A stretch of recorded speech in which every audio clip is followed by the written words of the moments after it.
எல்லாரும் வந்து பக்தர்களுக்கு தேவையான ஏற்பாடுகள் இங்கே அடிப்படை வசதிகள் ஆயிரக்கணக்கான பக்தர்கள் காலையிலேருந்து வந்து இங்கே இருக்காங்க.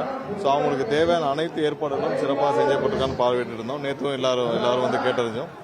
ஏற்பாடுகள்லாம் சிறப்பாக இருக்குது. ஆயிரக்கணக்கான வந்திருக்காங்க. பார்க்கிங்கும் நல்லா ஏற்பாடு செய்யப்பட்டு அடிப்படை வசதிகள் எல்லாமே செய்யப்பட்டிருக்கு. கண்டிப்பாக அடுத்தடுத்த பல கும்பாபிஷேகங்கள் நடக்கிறதுக்கு மீனாட்சி அம்மன் கோயில் கும்பாபிஷேகம் இருக்குது. அதற்கான ஏற்பாடுகளும் வந்து நடைபெற்று வருது.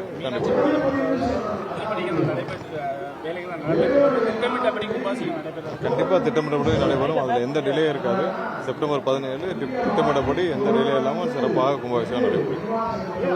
நன்றி.